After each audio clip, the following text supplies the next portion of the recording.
Hello, everybody, and welcome to the Atlaran Adventuring Company. I am your Dungeon Master, Taiylor Wallace, and joining me, I have Astrid Knight.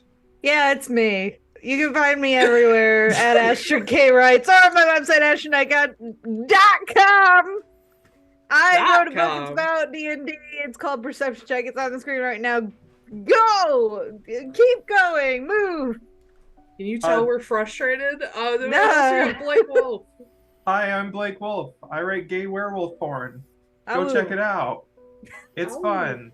It's everywhere. Ooh woo. I Ooh. woo. Next. Neat. We also have Zack Gale. Hey everybody. Hi. Oh my god, you did another one? Yeah, I did a different one. Oh my god. Hi, I'm Zach Gale. This is my book. Some Empty Houses Might Really Be Haunted. Somebody got all the it's got all the spooky scaries for your jingle jangle holiday season. Because Christmas was the original horror. Yeah. Oh. So yeah, check it out at Amazon. Have fun with it with the spooky scary jingle jangles. I thought I was the original horror. No, that was Lilith. Alright. Yeah.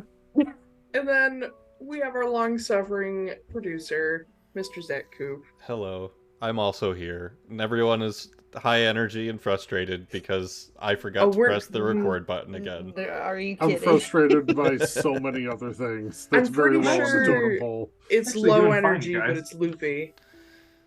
That's Yeah. true. Yeah. Well, we're at least a step up from where we were before, where it was just low energy. But anyway, you Now can it's find me frustration. at my socials at Zachary Koop and watch me just completely ignore the Denver Broncos this season because I don't even have the energy to complain about them. That's all I've got because this Man, is that the only went thing that I do that's fun.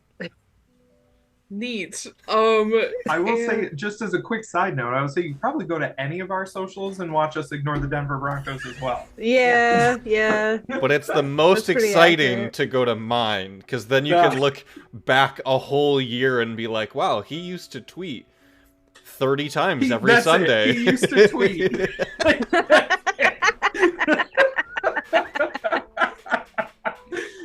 Oh, God. All right. Going back on the rails. Taylor, how Taylor, about you? tell us about Tell us what Yeah, you do. hi, I'm Taiylor Wallace, Dungeon Master and Editor at one point or another, and you can find me at Taiy Ooh woo. LORWALLACE, Taiylor Wallace. Make sure you misspell it or you never find me. All of our links are in the link tree on screen or in the descriptions wherever you're watching or listening. Make sure you check out Wayward and the Wanderer, the book that we wrote about our first campaign, and we're still writing more, I promise. And if you like the stream and want to support us, check out the Redbubble link. Now let's get the fuck over to it, Lauren.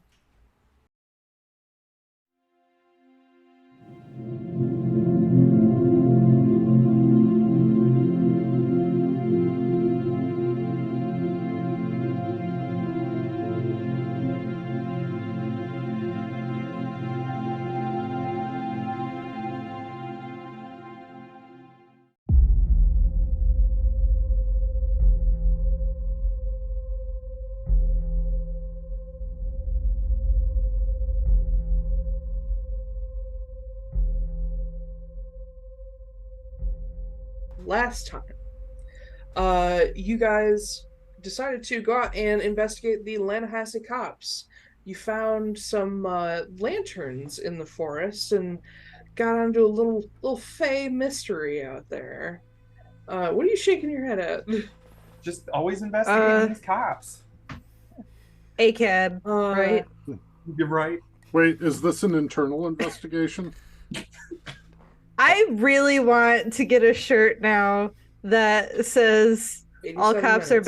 bastards, but it's like spelled like the tree cops, and then there's like trees and shit. That would be funny to no one but us. I Yeah. know! It'd be great! That would be such a hipster shirt to wear. People would be Yeah! like, what is that? You'd be like, you wouldn't understand. Anyway, Yeah. back Alright, on the track. back on the rails. track. After editing, this episode is going to be 30 minutes long. Anyway, stop making comments. That was funny, okay. You guys found the lanterns and you followed them around the forest and eventually realized that each time you pick a new one up, the old one disappears. So Damian got crafty and kept both in his vision at the same time until they joined back together in your hands. And doing that revealed an archway in the woods to you guys with a symbol on the front, the symbol for danger from the Jade Street Crows. Inside this inside this by itself door with no building around it, you met a bugbear named Vudan, who welcomed you inside. And inside was a very Hagrid's hut-like home in a pocket plane.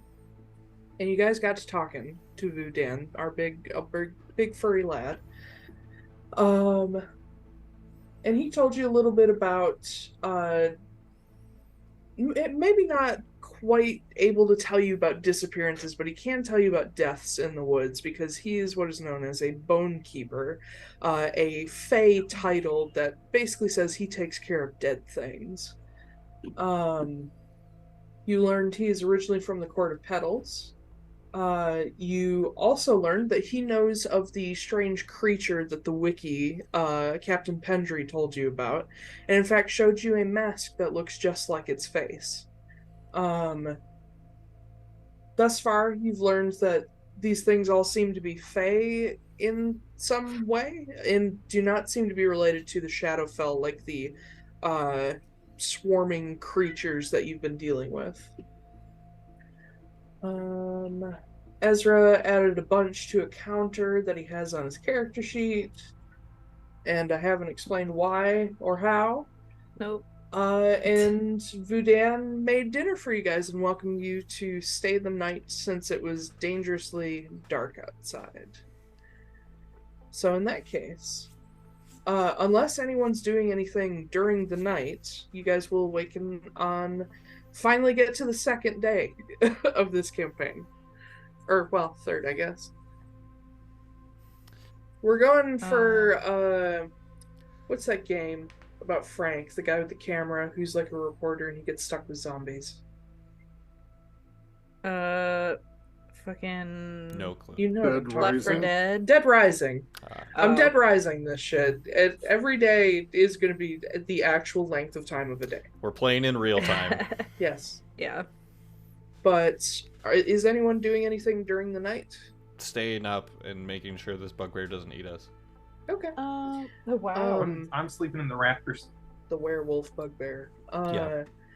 Yeah, so in the morning, you guys did mention that you wanted to get up before dawn to catch the hour when it was sort of foggiest. Do you still want to do that? Yeah. Okay. We're gonna go find this thing and kill it. Alrighty. So in that case, Damian, you're probably the one that actually gets people up.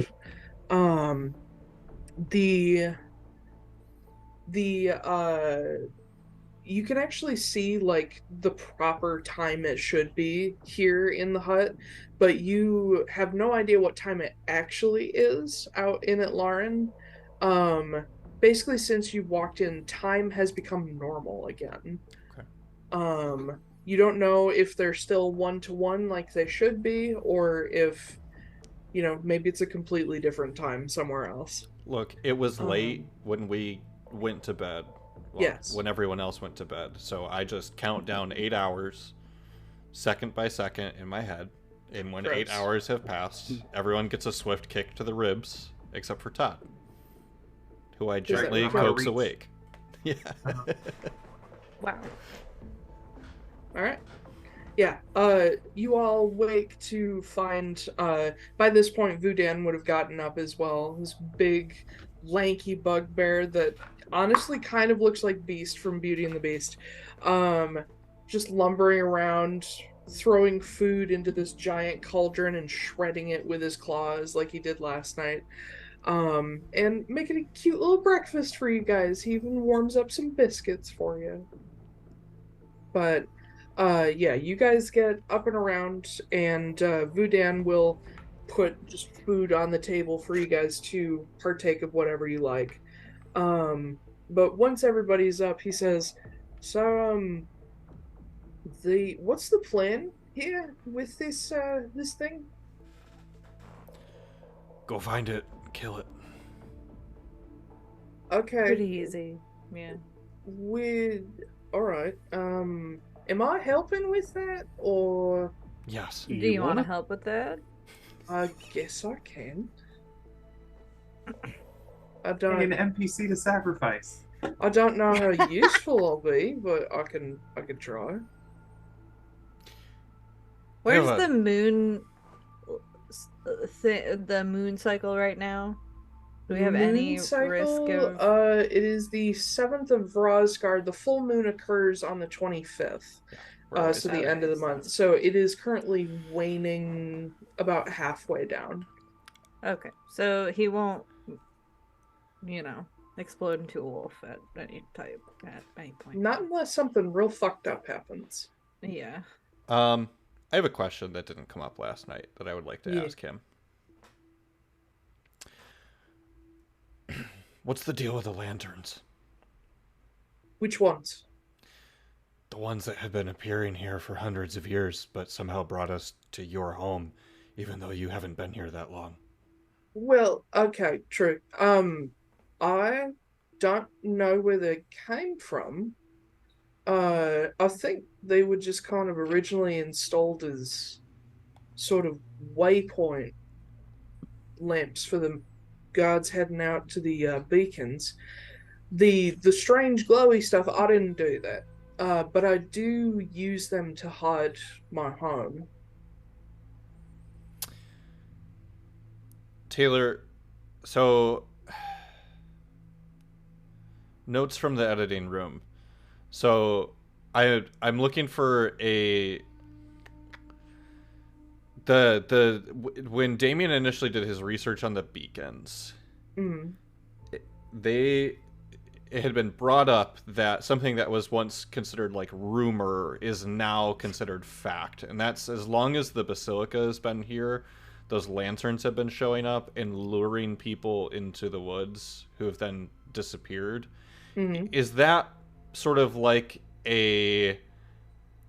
because there's tons of disappearances now related to the lanterns, people have just kind of assumed those disappearances have always happened with the lanterns?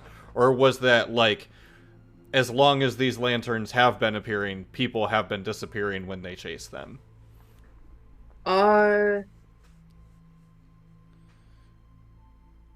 Has the town created their own legend around them because of what's currently happening, or has this always been happening, but now it's just more frequent?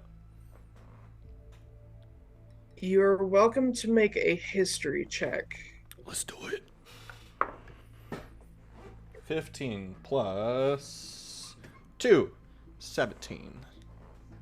So, from what you've gathered, it sounds like the iron like post lanterns, those were installed, those physical objects, Mhm. in order for guards to follow them out to the beacons through the forest and not get lost. There has also been lights in the woods that have drawn people away. Not in the numbers that they've been disappearing in the last 20 years, but people have always gone missing in this area because of lights in the woods. Gotcha. You don't know if those things merged naturally, like whatever was going on decided that the physical lanterns were like the perfect housing to do this with. Okay. Or if something else is going on entirely, like somebody actually changed the lanterns to make them do this. Gotcha. But you know that the disappearances due to lights in the woods seems older than the lanterns themselves. Okay. Good to know. So, gotcha. Vudan has appropriated something that was already out in the woods here to basically... Yeah. Lead, but also dissuade people from entering his home. Yeah. Got it. One of those things where you gotta know how to get there in order to actually get there. Or not have a fucking clue and just accidentally get there Yeah. like us. Yep. Yeah, or pull a Damian. But yeah, Vudan says, I'm not much of a fighter, I will warn you. But I'm really just a hunk of fluff at this point. But I know a little magic that might be helpful. Kind of limited, but maybe.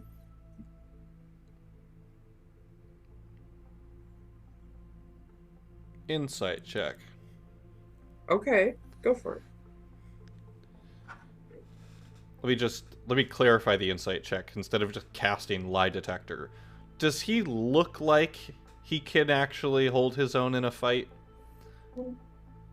That's my insight, is like looking at him. You don't really need to roll for that. This man could probably kill most people without trying too hard. Okay. So he's full of shit right now, is what he's saying. No, you get Oops. the... With Damian's just understanding of people, you get the idea that he's... It's not that he's incapable, it's that he is a bit of a pacifist. Gotcha. You'll be fine. I mean, I fought scarier things, I think. I hope I have, because yeah. But anyway, yeah, eat up, take any snacks that you like, and we'll head out and see if we can find this thing. And then, assuming, we don't all keel over and die because of it, we can see about that, see about those mosaics, see if the Order of Ep9 is interested in letting me take a look.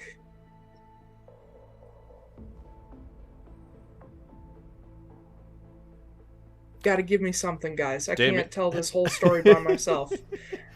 Damian just goes by the front door. He ate breakfast and had his coffee before anyone else was up. He just goes over by the front door and waits. Yeah, I guess I didn't have anything to add. So yeah, let's go. I'm ready to kill things. All right.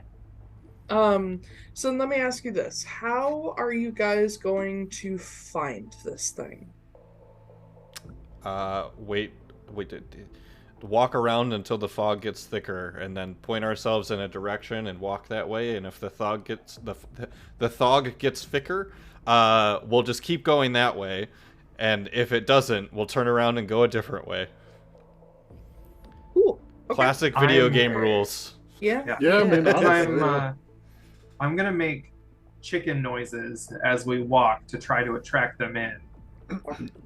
Trying to pull in a predator. Okay. Yeah. By the way, Ezra, add 3 to your counter. Oh my god. Oh my god. So Vudan, what? My thought process here is that this fog is probably something this creature uses to like scare and disorient creatures as it's getting closer to them, but they don't know what's coming. We do, and that is probably the closest thing to an advantage we're going to get right now without like painstakingly planning something out. So this is as good of a plan as I think we can get right now. yeah. I also There's cast like- Mage Armor on myself. Little chicken with breastplate. Great. Yeah. You guys head out, and it is already naturally a little bit misty, just because it's early morning. In the sort of depth of the forest that you guys are in, the door is in a clearing, but not the same clearing it was in, by the way. You do not recognize anything when you walk out the door. Lovely.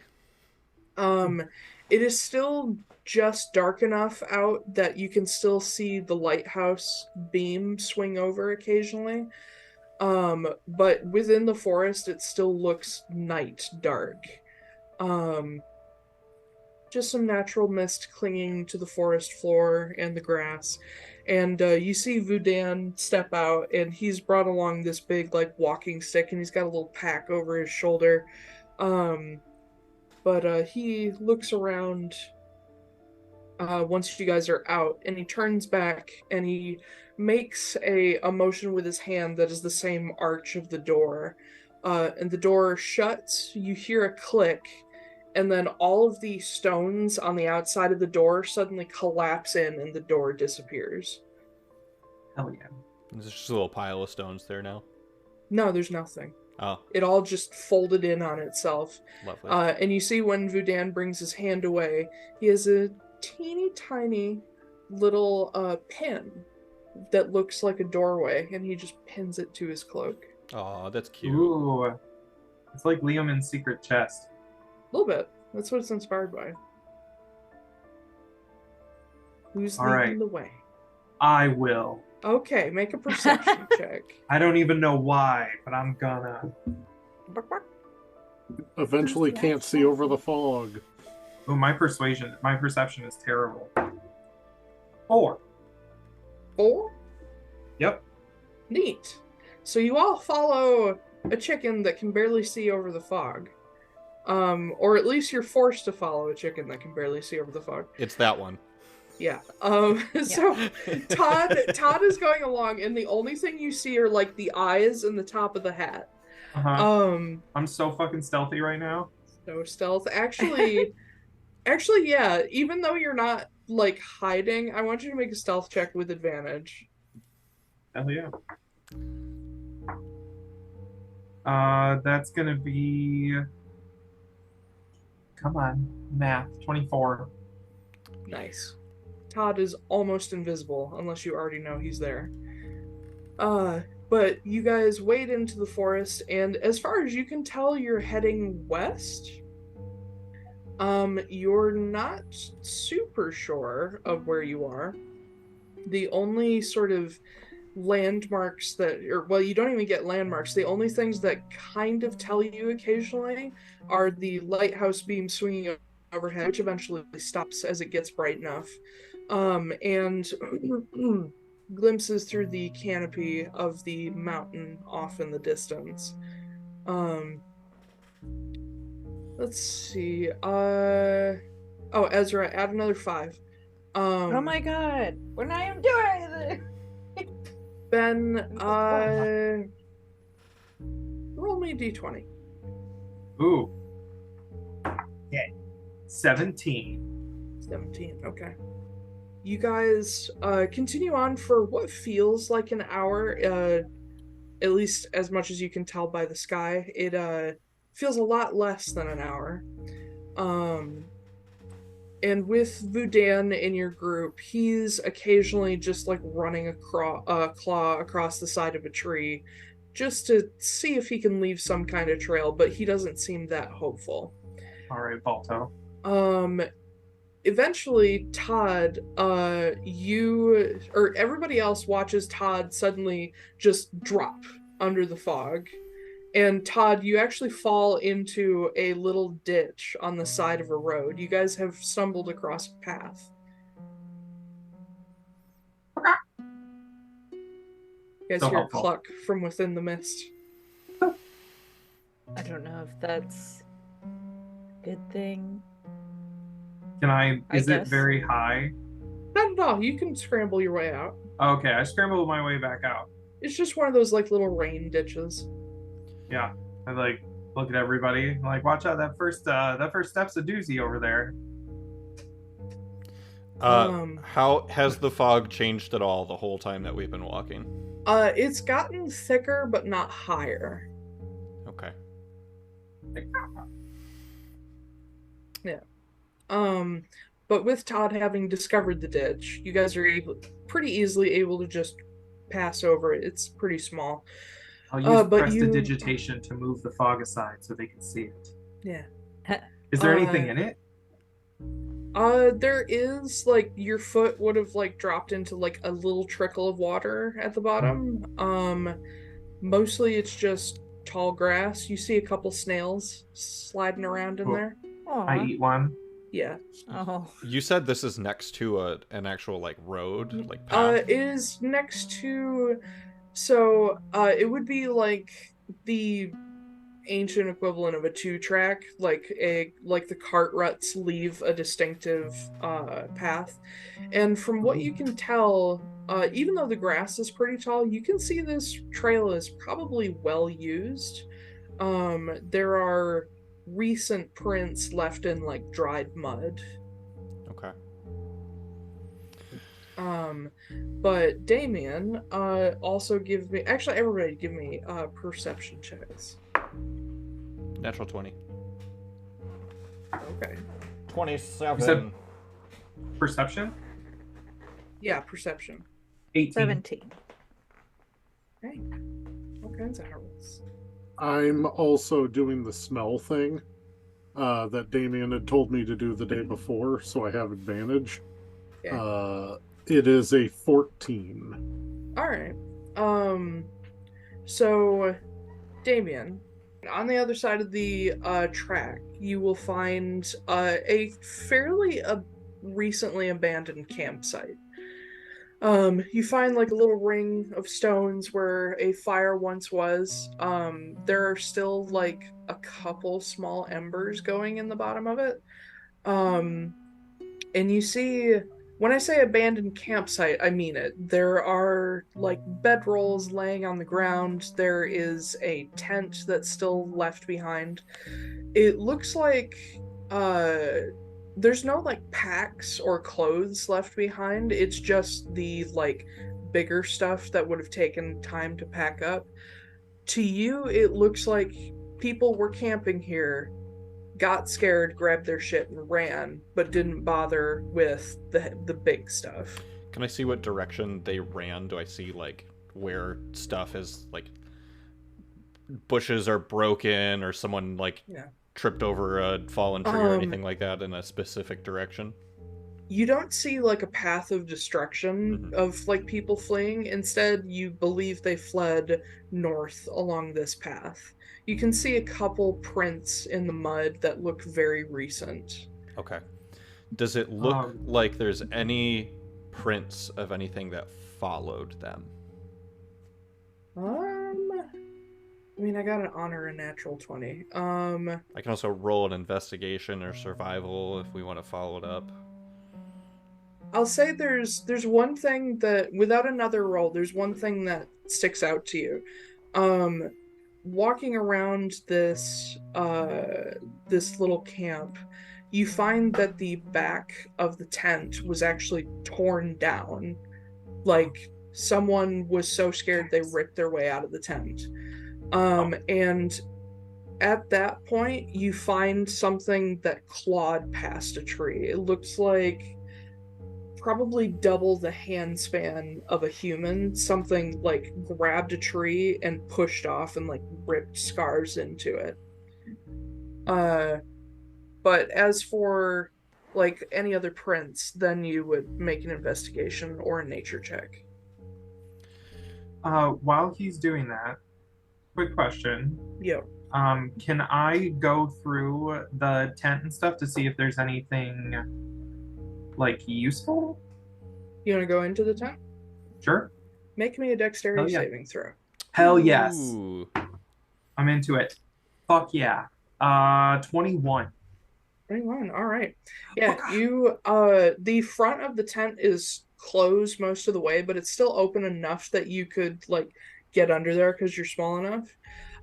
You stick your head in and like the edge of the tent pulls your hat off, and you feel something just graze the top of your like rooster comb.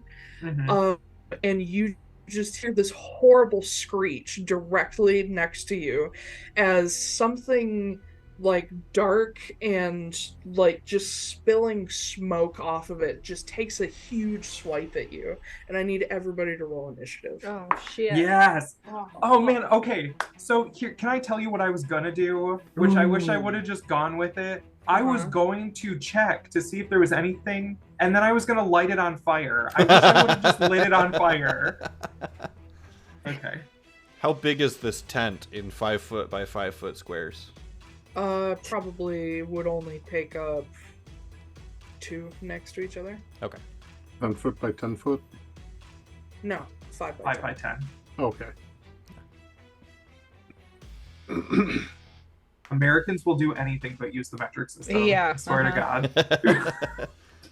How many? About the size of a small washing machine. Yeah. How many in unit of measurement tents? How big is this tent? Half a pool noodle. In half pool noodles. How big Yeah. is this tent? About 12 half pool noodles. 12 So 6 instead of 6 whole Those 6 pool noodles. noodles. I'm so glad we're exercising fractions. Yeah. Oh, God. What else was elementary school for except That's for true. for moments like this? Taiylor, let me know when you're ready for the initiatives. Hold on 1 second, sorry. Initiative rolls. Anybody over 20? 22. I rolled the natural 20 with a 22. I also got a natural 20 with a 22. Oh, damn. Got the higher decks. I My have dex plus is 2. 14. Yeah, mine is 14 as well. Rollies! Do we want to You roll guys- Yeah, let's these? do some rollies. Want to do rollies? You guys both have to say what you're doing Oh. on your turn at the exact same time. Yeah. I got a 7. I got a 2. Oh, damn. Okay. Great poker hand. Yeah. Uh-huh. Okay, and then what does Damian have? 15. And Todd. 20. Dang. High rolls, man. I know. This is the highest I think I've ever rolled playing Preston so far. I kind of hate his dice. Of all 2 times that we've rolled initiative. Oh no, I just mean rolls in general. Ah. Yeah. I've been rolling like under 10 with Preston most of the time. Okay. So, Todd, inside the tent, before we launch into initiative here, the first thing you are going to notice is that while you were only attacked by one of these, this is not one of the, like, regular bat creatures. This one's large. This one's, like, the size of probably a basset hound or so. But that jumps out at you.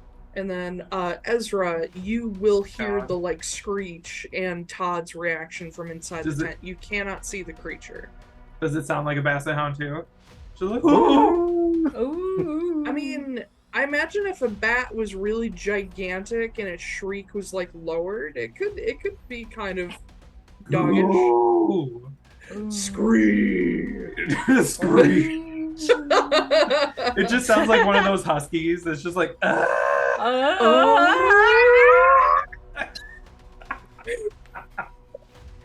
God, that brings back elk scream so much. Oh my God. Yeah. I just realized my window's open, so my neighbors probably definitely just heard that. Oh, who cares? But Ezra, it's your turn. Okay, so you said I can't see them, and they're inside. I can't see what's happening. You can't see them, but you can hear something happen. Okay, You just I'm hear gonna me run. in fear. I'm gonna run over and how big is this tent? As big as it looks. 5 by 10. We had a It's whole on conversation Roll20. about this. Oh my god. Okay, well, It's 12 then half I'm pool going noodles. to. It's 12 half full. You could fit at least 3 dolphins in it. I'm going to run up then with my short sword drawn, and I'm going to I'm just gonna hack through the top of the tent so that it like falls apart and. Okay.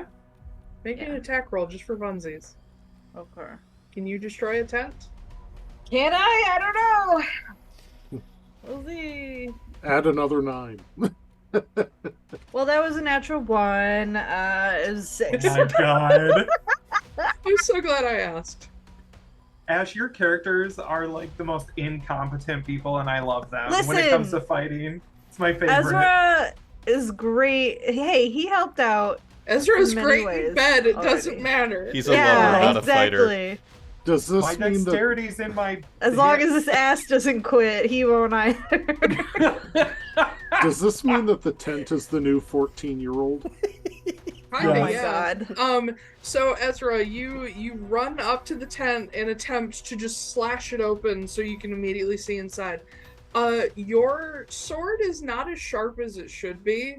And it hits off one of the like tent limbs and just bounces. You leave like a little gouge into the fabric, and you're not expecting the bounce. You're not expecting resistance, so your sword just fucking flies over your shoulder. It's on the ground behind you. Now it's the tent's turn. Imagine that Ezra running 10 feet, like from smoking so much, is just so out of breath that they have no strength left to hit the tent. That is not canon, by the way, that he even smokes, but sure. It is now. Yep. You've been double fisting cigarettes all day. Yeah. Todd, inside the tent, you just hear something hit the like peak of the tent above you. That sword would have hit you if it went through. Cool. Yeah. All right. Well, then I'm going to look at my sword and be like, ugh, never leave anything physical to get the job done. Always use magic. And then he tosses it to the side, and he casts spiritual weapon as a bonus action. Defining character moment right there. Yep. Yep. What kind of spiritual weapon? Oh, it's your scythe. Oh, it's a dildo. So he'll Double-ended. that's it. Double-ended. So I'm imagining this is kind of like freaking Cardcaptor Sakura a little bit, where God. Where he just kind of like takes his hands and then pulls out this big long scythe, just kind of swirling with like purple, dark, like gray magic and stuff like that. And it's taller than he is. Like it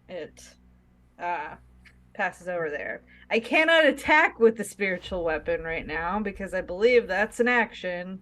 Not on the turn you summon it. Nope, it's a bonus action for everything with a spiritual weapon. Okay, but I would need another bonus action to attack. No, when you summon it for the first time, the attack is part of the summoning. So as a bonus action, you summon it and it can attack, and then on future turns as a bonus action, you can have it attack again. Cool. Well, then I'm gonna slash at the tent with my spiritual weapon then. So. Okay. Been nice knowing Todd.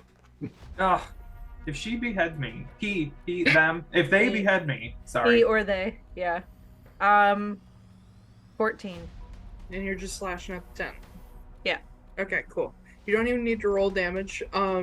Your spiritual weapon extends and just makes a sweep, and lays the entire side of this tent open, to the point that a lot of the fabric just falls off and it is completely exposed. Now, you all see a bat-like creature, again the size of a dog, currently on its wing claws in front of Todd. And now that it's revealed to like direct light from overhead, you see that it does have like a sort of fox-like face like some bats have, but it has this row of spikes that starts from between its brows and goes down its spine. And you notice that its feet have this like one larger claw like a raptor. And Preston, I would say, because of your perception check earlier, including smell, you can detect something caustic just from this bat. You get the idea that it's going to do a lot more than just scratch you. Well, I'm definitely going to pass that information on to everybody. Got some bat sid to deal with. This bat is sticky. But with that, Ezra, anything else for your turn? No. All right, Preston, it's your turn. Oh yeah, guys, I kind of smell some acid. Might want to watch out. Acid. And Preston just sounds so nice. Most Kiwis do. Yeah. So this thing's like exposed at this point, right? So exposed. Britney Spears levels of exposed. Oh my God. Dear. That's gone wild. All right. So I am going to cast Magic Missile, Oh. targeting the bat. Such a good spell. When I cast Magic Missile, these like spectral brass gears appear on my forearms and are like rotating around them, and then clock hands appear in the air, like rotating quickly until they lock at midnight and then just dart forward at this fucking thing. Hell yeah. So That's some Liam levels of magic. I love that. Let's see here. Dart deals 1d4 plus 1, and it's 3 darts.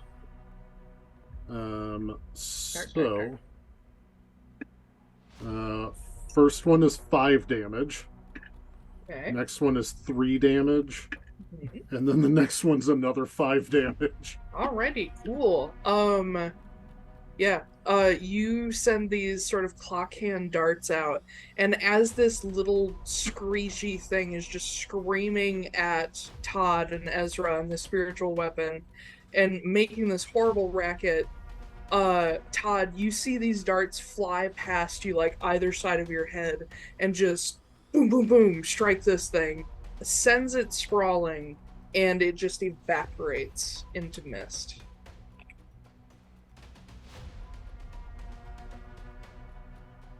And We out of initiative? No. Oh. And with that, a final No. horrible screech. You hear some other things answer. Yeah. Ooh. It's just huskies.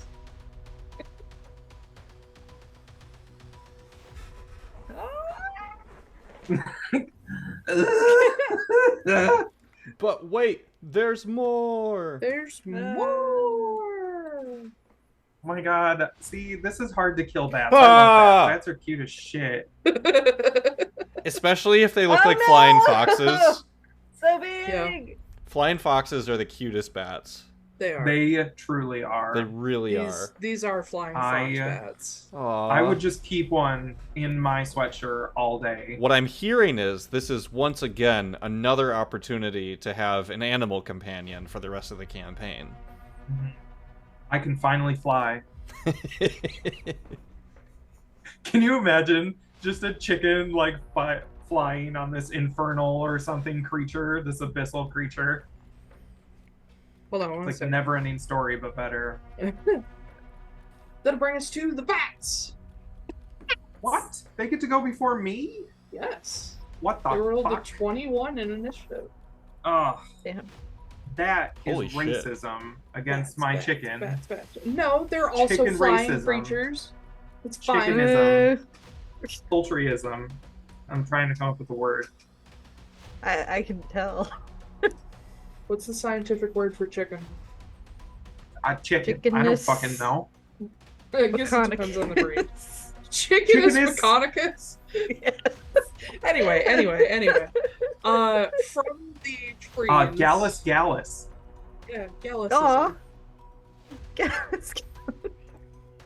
From the trees, more of the creatures appear of varying sizes. Hearing the death cry of one of its companions, these creatures swarm on the tent and attack everybody near it. And then, from the west, Preston and Damian probably have the best view because Ezra's like looking toward the tent. You see something push out between the trees, and these giant, like, leathery wings come around, and these claws dig into the ground as a Clydesdale-sized bat dragon creature pushes out of the woods. And you see these long, like, saber fangs down its face, and these stripes of, like, white that go along its sides and its face. But all 4 of these creatures have begun to they were already kind of like looked a little bit cloth-ish and like leathery, but as they get agitated, you see black mist start to drift off of them. Todd, you're gonna take well, hold on, I need to roll intelligence for one of these bats. Intelligence. I'm not the one that killed your friends. So, Ezra, you watch as one of these bats, dumb as they are, just go at the shiny thing and try to attack your spiritual weapon. Which won't hit or do anything. But it just, like a moth drawn to a flame, it just keeps, like, bapping the spiritual weapon. Todd, you are going to be attacked. Will a 14 hit you? Nope. Mage armor. Yeah, the little bat swipes at you and just glances off your magical armor. Ezra, will 15 hit you? It will not. Okay, so you see one of these bats come in and take a snap at your face, but you're able to, like, kind of push it away from you. And then the big boy comes in. Big boy, For the nearest thing it can see, which is Ezra.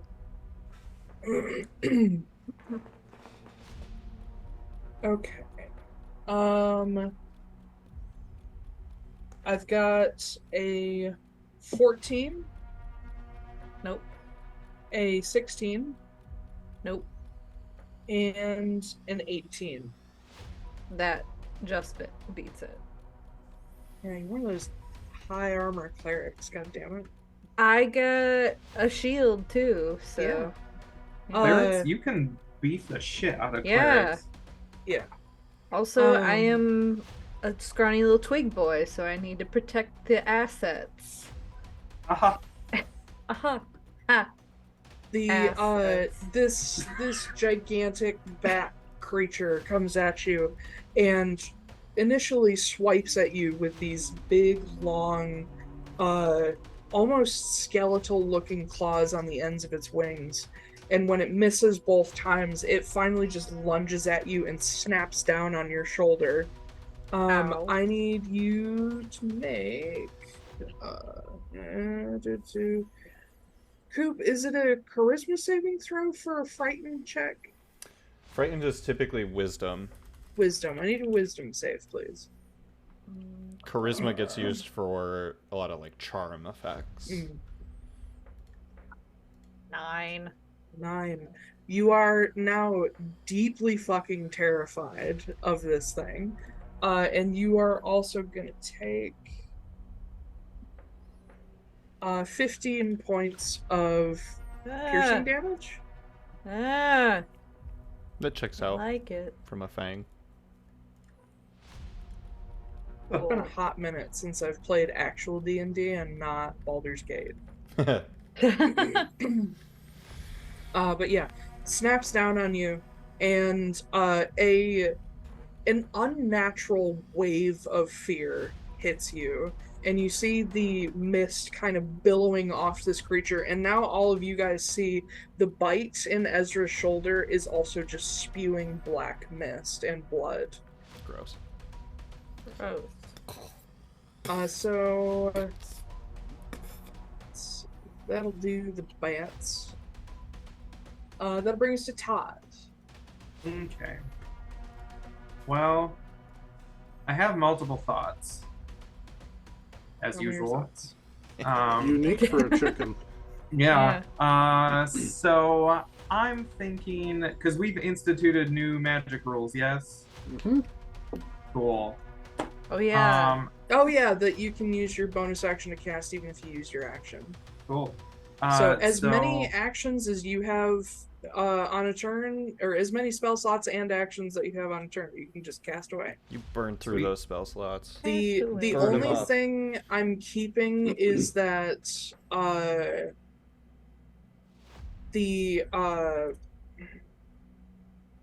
damn it, what is it? Using spells as a reaction still requires the Warcaster feat. Oh, Unless okay. that spell is like counter. What is it? No, it's for Shocking Grasp. Never mind. Okay. Ignore all of them. You can still use reaction spells. I got confused with Warcaster. Okay. I am going to. Seeing the big guy, I'm just gonna be like, well, this sucks. I'm gonna grab my hat, if that doesn't cost me anything. No, I'll let you grab it. And then I am going to quicken a spell, and I'm going to cast Fireball twice, just like at the big one. And Thanks. Oh no! No, Bitch, you do know I'm right there, right? I know, and I can choose where the center of it is. So yeah, Todd's gonna pull the wand out and just he's gonna cast Fireball so hard that it rockets him backwards with each one. There's just like a chicken flipping through the air. It's like that scene from Dark Cloud of the genie firing at the village. Exactly. Yeah. And he's gonna center it so it catches the big bat and the little one. Okay. Next to Ezra at the same time without hitting Ezra, so they'll be right on the edge. Yeah, that's somewhere out here. Yeah. Okay. Yes. All right. So let me burn both my 3rd level slots. And then I'm just gonna digitally roll it. Can you make a dexterity saving throw for both of them, please? You can make 2 of them technically, I guess. Yeah. Little bat got an 11. Okay. Big bat got a 12. Both of them fail. Oh, fuck. They take 56 fire damage. Damn. From one fireball? 2 fireballs. Oh, so it's it's separate. Do you do 2 saves separately? Yeah. Oh shit. Oh, okay. Then I might have to re-roll. Yeah, because you do one fireball, roll the saves, do the damage, and then you do the second fireball. The little bat by failing is already dead by default. Right. The big bat's second one is 11. 56. Yeah. Cool. Well, that whole encounter is just a wash, I guess. Give him more HP. Double his HP. Let's go. There's still 2 more bats. They're bats. Yeah, the little bat with the first fireball, Ezra, you have a front row seat to this. It's a miracle you keep your eyebrows. You see Todd just get shot backward as he summons a fireball with all his little chicken might. And the first bat the fire hits it from behind and you watch it burn forward and its face is the last thing to go up as it's screeching horribly. You see the moment that its eyes have burned out, but its face still exists. It's horrifying. And then another horrifying explosion hits just in front of you again, and this bigger bat catches fire, and its wings are turning to cinders, and it rears back and screeches, and it just falls apart into ashes. Well, I'm not hungry anymore. Todd uses his free action to look at everybody and be like, wow, these are really fragile. I forgot the new magic rule. Uh-huh. But yeah. Summon 3 more. I'm ready. Fucking bring it. Don't worry. I've got some stuff. Can you wait? So you can really do fireball as a bonus action? If I quicken spell. Sorcerer. Oh yeah. Okay. Never mind. I'm was a like, sorcerer. Sorcerer. That'll bring us to Damian.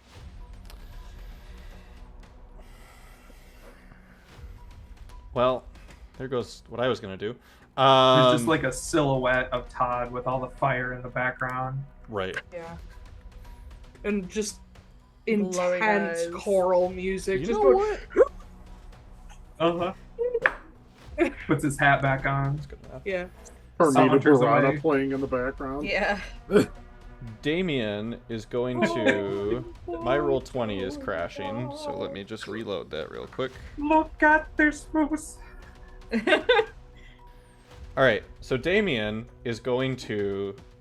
Instead of going to protect Ezra from the big scary bat thingy, is just going to run up to this little bat and kick it. Yeah, just going to kick it. Just run up and just do a fun... Yeah, exactly. Yeah. So, You kick it with the bad leg or the good leg? 20. That'll definitely hit. 7 points of damage. Oh, yeah. Wow. You do a full, Good like, job. Frumpkin being kicked by the guards. Just Yeah. It just explodes into black glitter. Cool.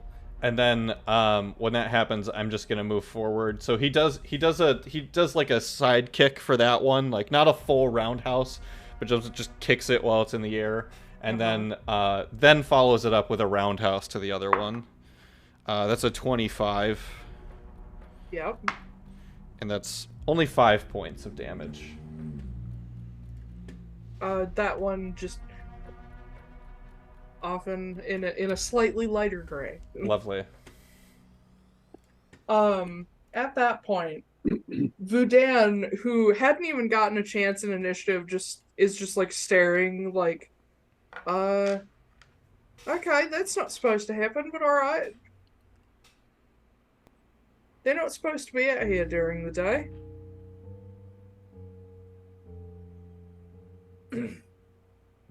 Maybe While we they were doing... treat. Are we still in initiative or no?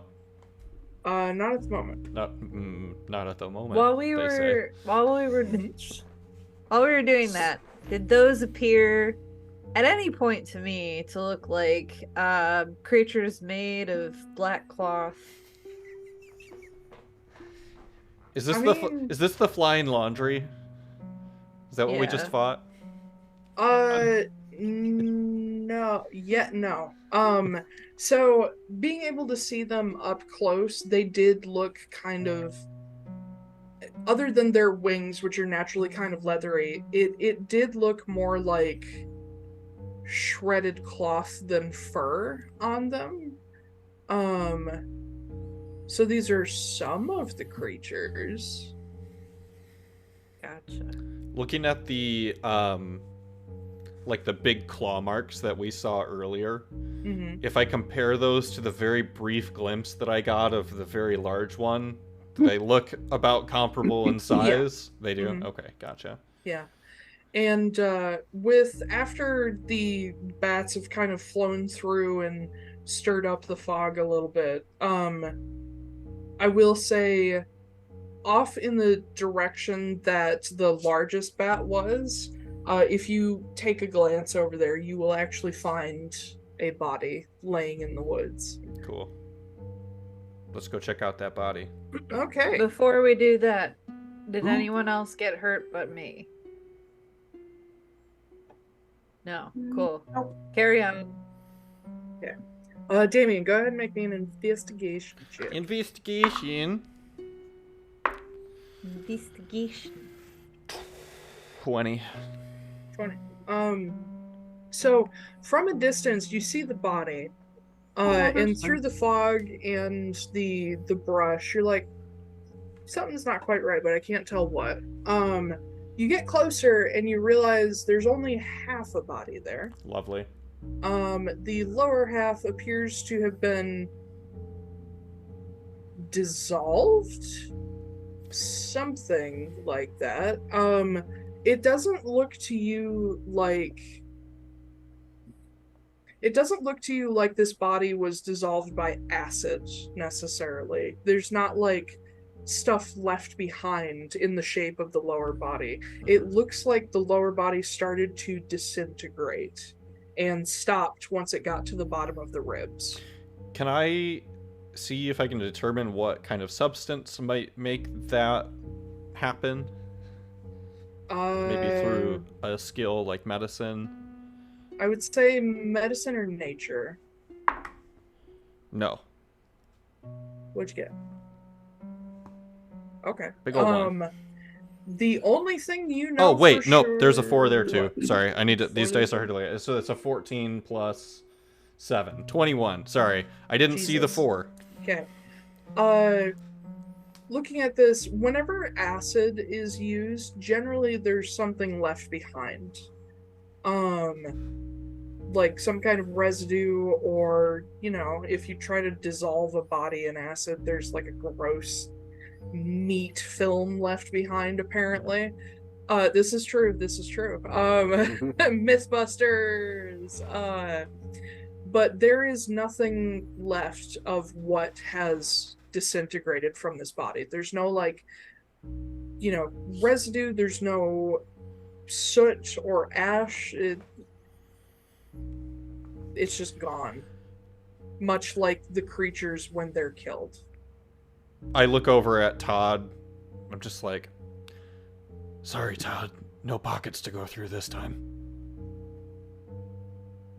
Are there no pockets to go through? Not that still exist. Yeah. Okay, fine. Yeah.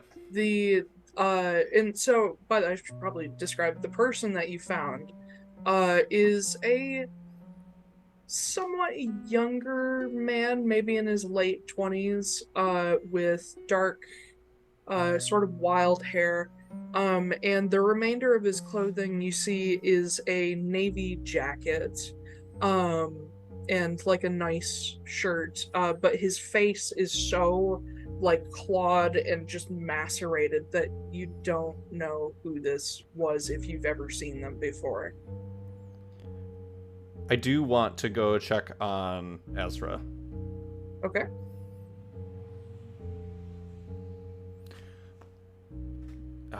Let me see your shoulder. Oh, it's fine. Don't worry. It is still spilling black mist into the air. It's nothing. Arm falls off. Damian. Just a little shadow wound, It stings a lot. Damian is just standing there expectantly. I can heal it myself. I'll take one of my healing potions and I'll down it. Okay. Wait, 4 D4.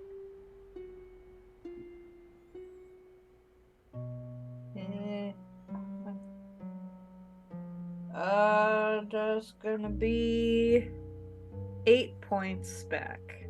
Okay.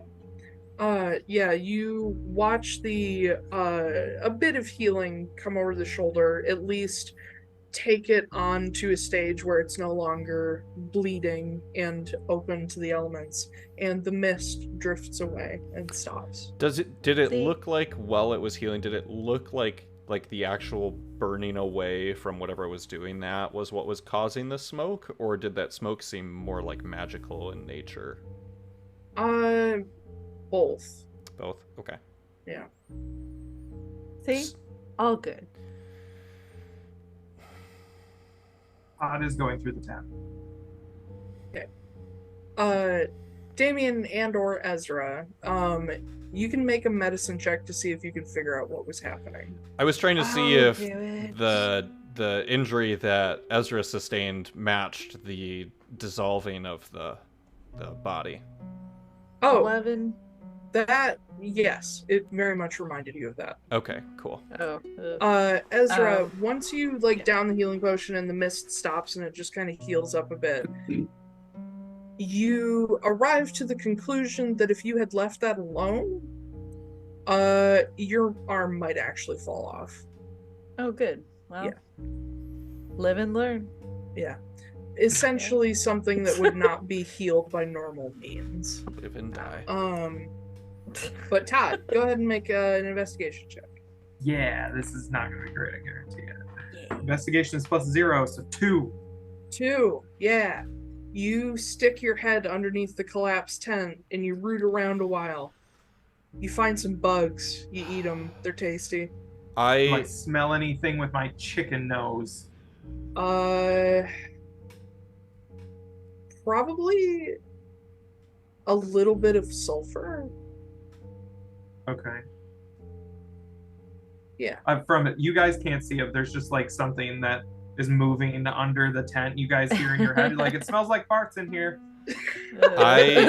I take pity on Todd and I look through the rest of the camp to see if there's anything shiny that Todd would like to keep. Yeah. You flip the collapsed tent off of Todd as he's going around, Tried to you know, find gold, doing and what all I found chickens was do, bark. just picking Yep. at things and eating whatever bugs he finds. You will find near the body, Damian, you will find a partially dissolved like satchel that still has some sealed letters inside of it.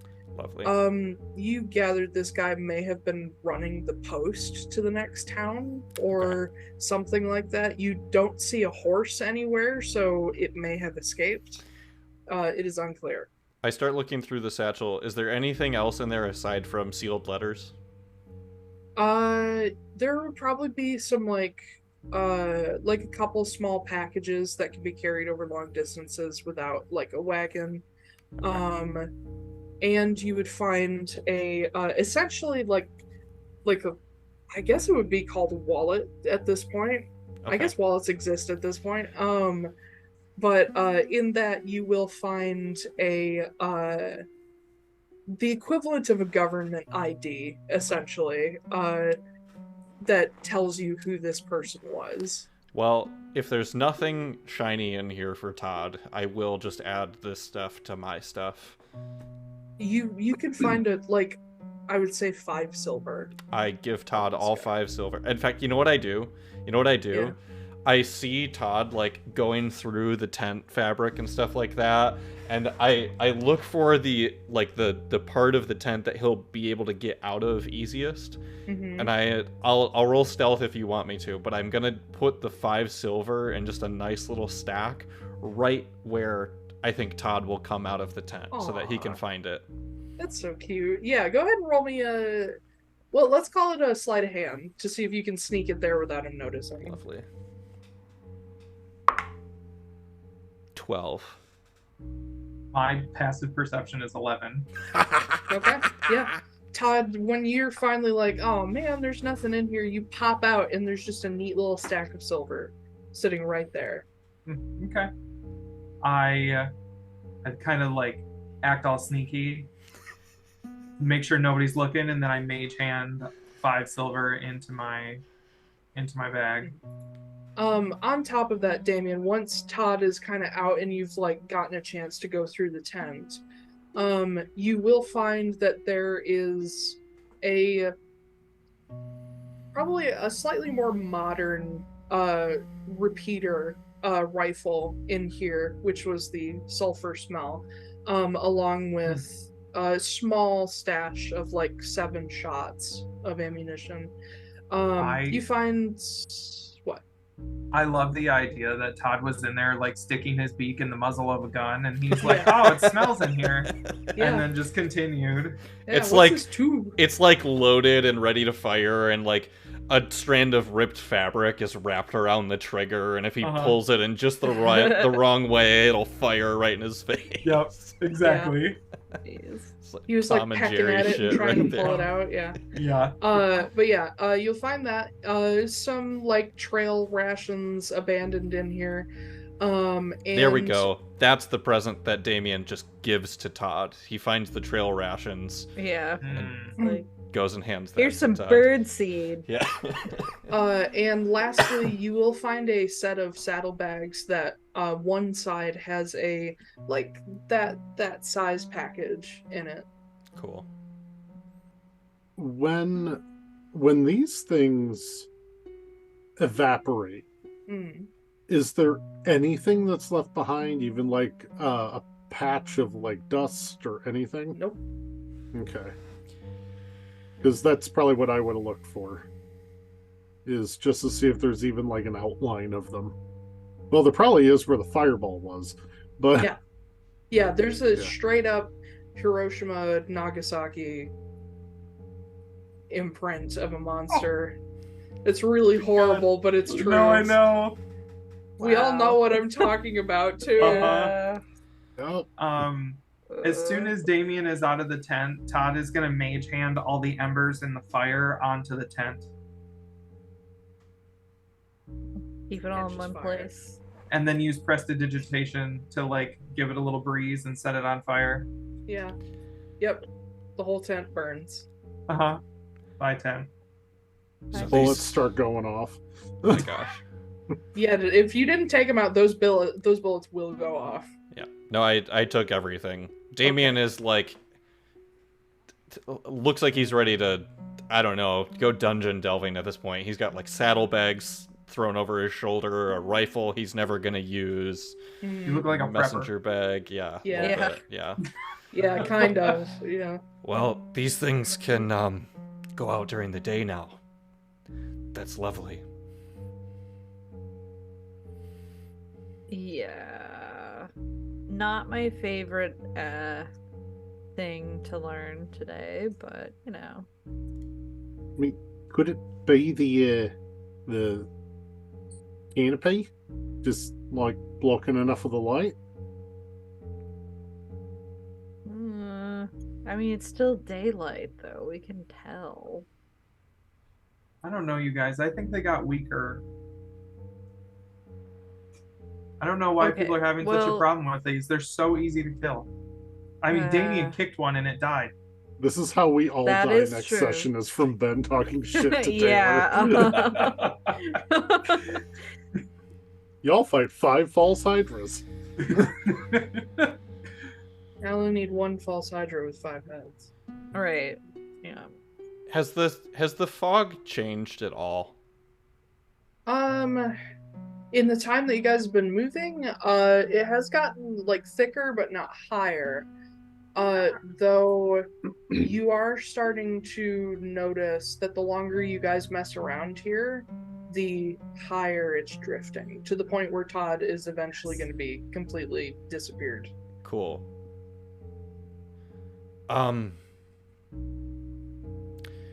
Well, it could be that these things are getting a little bolder because they're sharing hunting grounds with something else. And speaking of sharing hunting grounds with something else, we've just eliminated that other thing's competition, and there is still food here.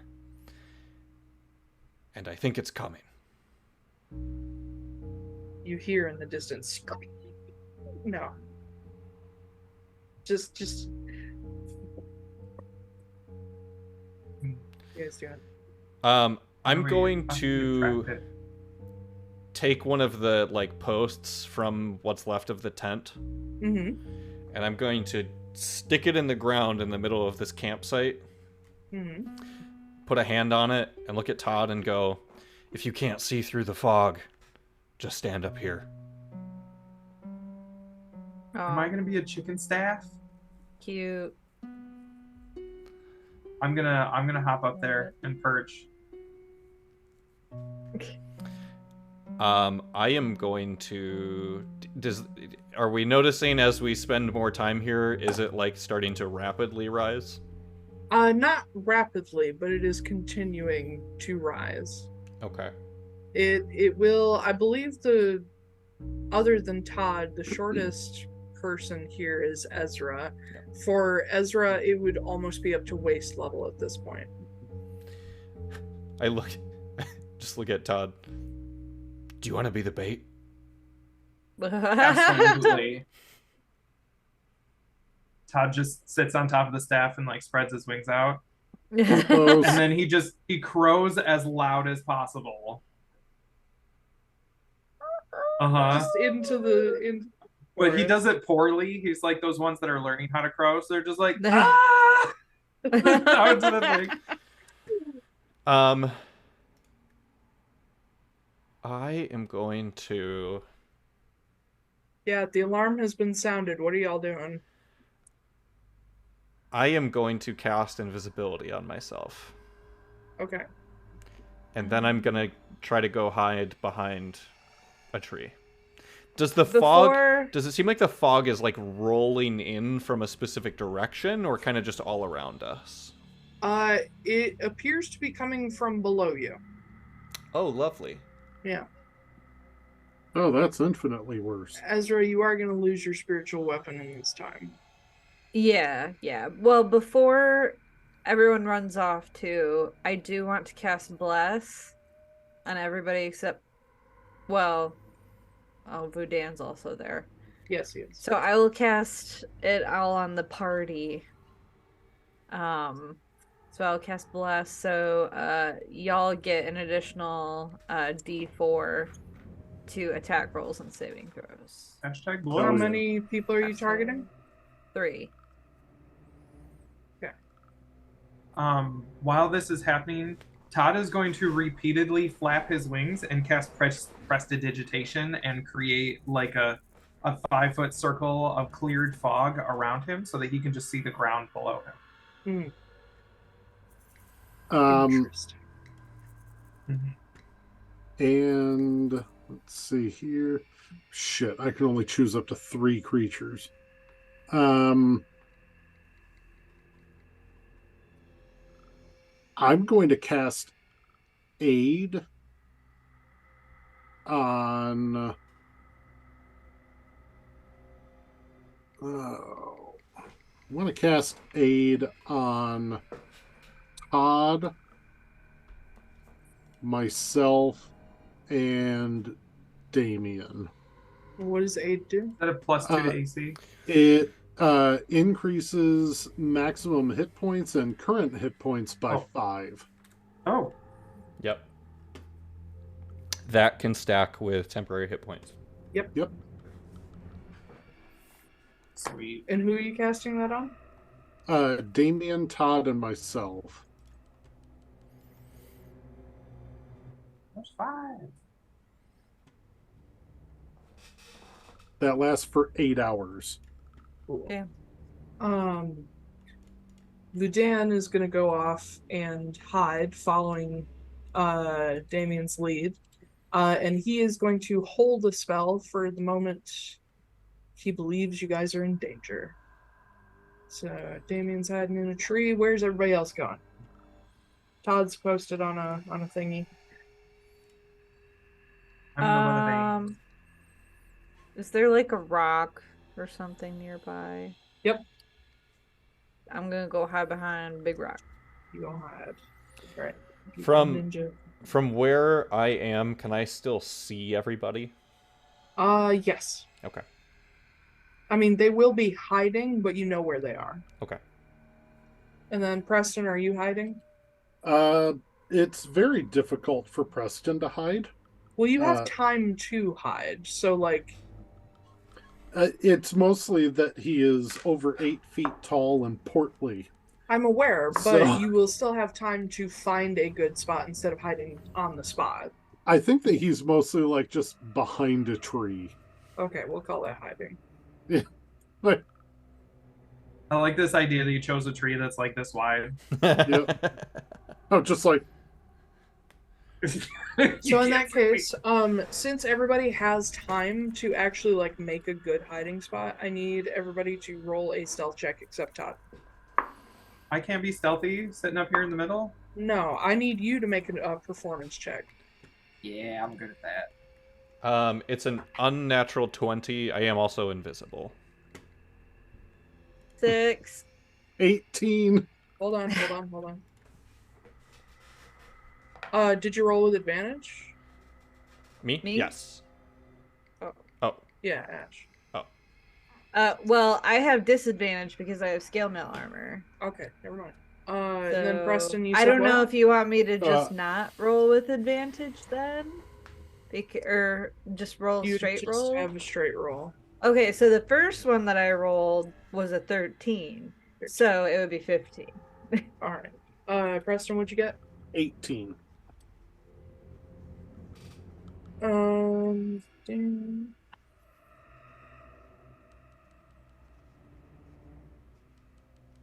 And then Todd, what's your performance? 15. 15?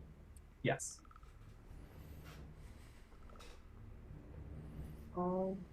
Righty then. I think those stealth checks come out to like an average of 18, so that's pretty good. Todd crows badly. The rest of you hide, and you wait. And the fog keeps rising. And you wait until the fog is probably up to the bottom of Ezra's chest.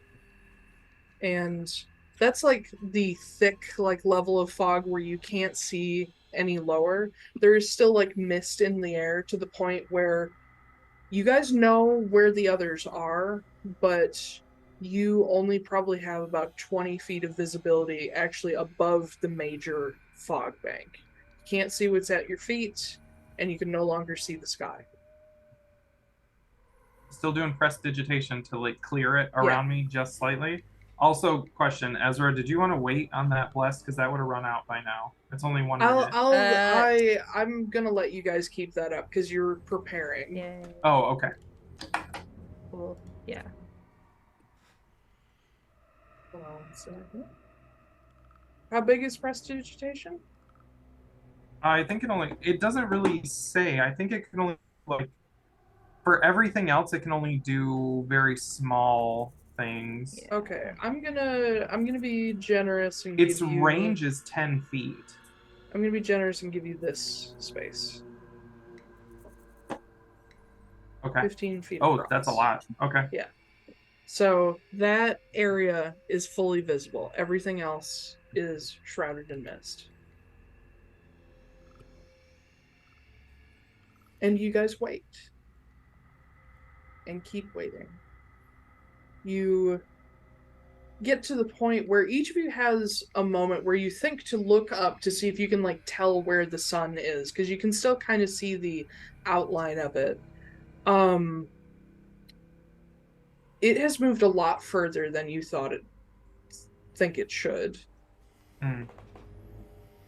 It gets to the point where you think it might be almost noon, and you only feel like you've been sitting here a few minutes. And the fog is not burning off.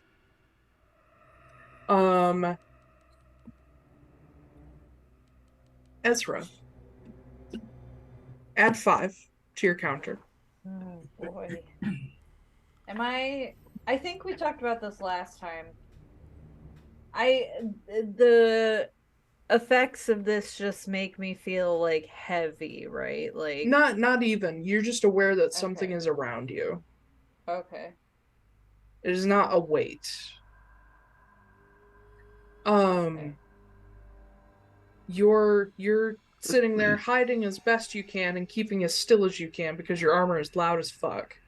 Mhm. When you feel a little like quick tap on your boot. I look down. And you see a couple beady black eyes and an orange beak staring up at you. I whisper, "Is now really the time?" And it nods. What do you want? And it disappears into the fog. Oh no. I look back where it came from. Is it going like through the camp or is it going like away from the camp? It's going parallel to the camp. So from where you are, it's moving north. Oh no. I uh I look between everybody else. You can't see them. What? Oh, no, not at all. Okay. You know where they are, but you can't Yeah. see them. Okay. I'm going to very carefully try and follow. Okay. So you sneak along with your 6. Mm-hmm. No, I didn't have the No? 6. I had the 15. Oh wait, sorry, with 15. Yeah. My bad. Uh-huh. You sneak along. And a few seconds after you leave your little perch behind a rock, you hear this like scraping of stone sound from directly behind you, and the sound of something cracking. Can I look back and see, or is it hidden by the fog? If you turn back and look, you can just make out through the fog the boulder you were sitting behind has been broken in half. And there's nothing there that There's caused nothing it? there. Well, Okay. And you feel a tap on your boot again, much more insistent. Mm. The little goose looks up at you and darts back into the fog at like a northeast angle.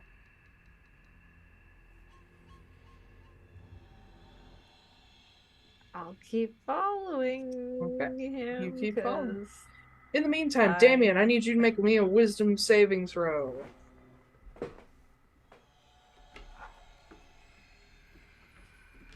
We're still blessed, right? Yeah. Yes. 2 plus 13 plus 4 is 19. Jesus. Yeah. You're in your hiding spot. You're just listening and watching. You don't hear anything going on. You don't see any movement. And then somewhere in the far distance, you hear a very familiar sound of an explosion. It is way too familiar to the point that you think you know what caused it. It sounds like dynamite to you. Damian closes his eyes and knows that right now the only thing that he can really truly rely on when it comes to this creature is his honed and keen mind. Is that explosion real? You rolled a 19? A 19 on the wisdom saving throw. Wisdom save. Make me a... You can either make me a history check, or if you believe there's a different cause for it, you can choose a different skill. Okay. But a history check will tell you what you know about an explosion like that. Okay. I think right now his thing more is like, did I feel anything in the air when this explosion went off? Did I feel the ground tremble? Did I... In that case, we'll call it an investigation check. Investigation, okay. Oh, it's gonna be good no matter what. 25. 25. You hear it, and immediately your brain goes danger, like lock up, get ready to go. Mm-hmm. But there's no shockwave. There's not even like a thud through the ground. It's just the sound. Okay. And you arrive at the conclusion that was not real. Damian, especially because you hear no one else react to it. Right. Damian yells out to everyone, "It's here. It's gonna try to trick you. Don't trust it. It's only us. Preston. And it." As you hear Damian yelling out this warning, you hear this not quite on rhythm ticking sound. Like it's on for 10 and then hesitates and then picks up completely different rhythm for another 5 and hesitates and picks up a new rhythm. And it's just around you. You can't tell a direction. Yeah. You do feel like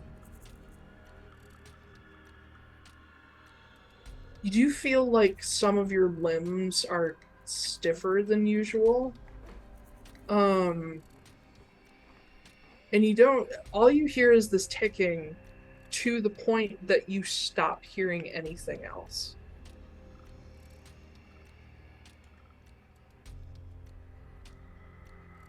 I would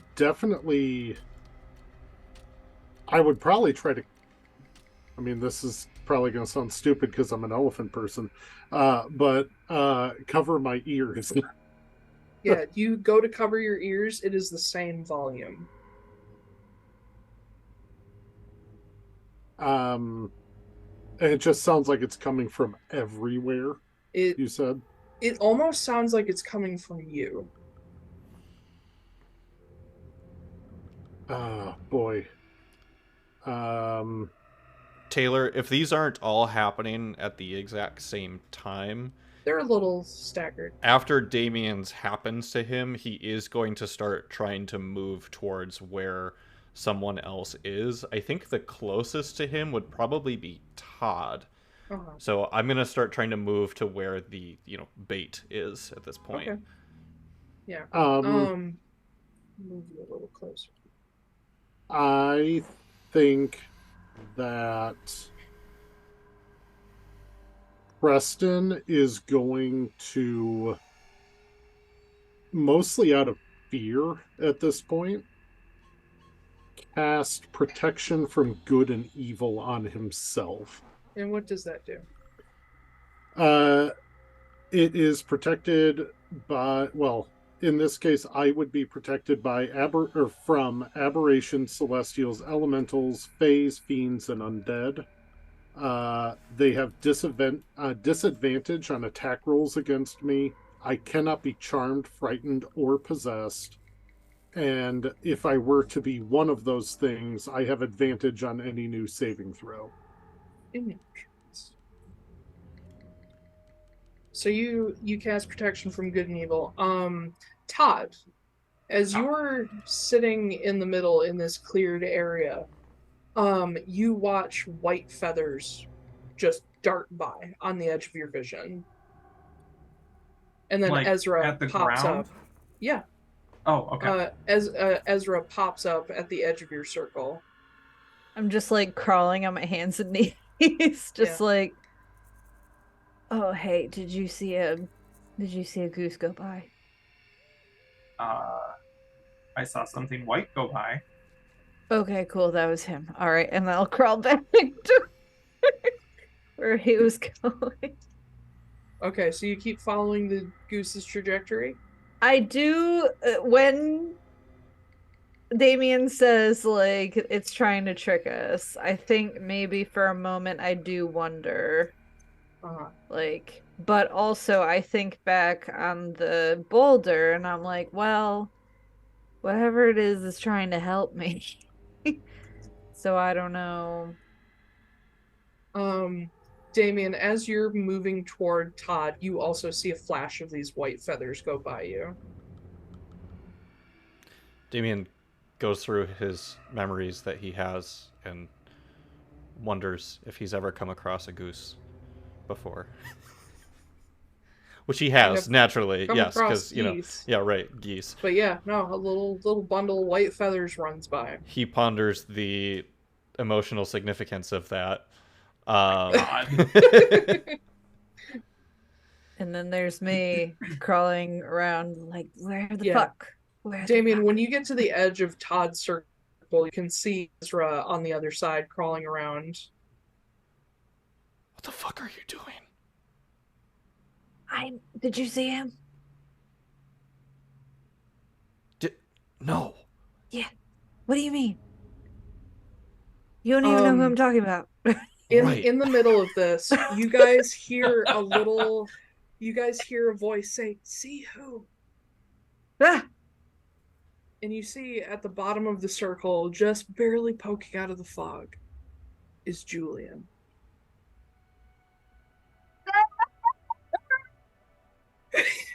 Who's Julian? You don't know. Okay. Is it a person or a duck? Or like a goose? Todd, you will see him too. You see a pretty young kid. How old would he be? How old was he? He wasn't. 7. Not even. Very young. Yeah, he was like 5 or 7. In like a loose, like white linen tunic, simple trousers, bare feet. He's down on like his hands and knees, like he's been crawling through the fog too. And you see he's got like probably more similar to Ezra, kind of like blonde hair, but it has like a little bit of a strawberry tinge to it. But yeah, he's just like peering out of the fog with this big grin on his face, missing a couple teeth, like he's 5. Yeah. Missing a couple like baby teeth and like grinning at Ezra and Damian. Like, who was it? I will say, after being scared by this goose, I damn near smoked this kid. I need to very quickly see, does Todd notice the child? Yeah. Cool. Like, you see Todd, like, look directly at him. Pull out a wand, like, okay, I have to with his mouth. I have to roll something real quick. Hold on. Ezra is frozen. Okay, Yeah. so that's Ezra was, 17 doing the plus 4. clamoring thing, looking around for the goose and everything like that. But when he sees Julian, he's just like wide-eyed, like can't move. So I just rolled a 21 wisdom saving throw for Damian to not fucking lose his mind, which I think is a fairly decent roll. It also explains to him why he would have been able to see something that Ezra could see if Todd can see this.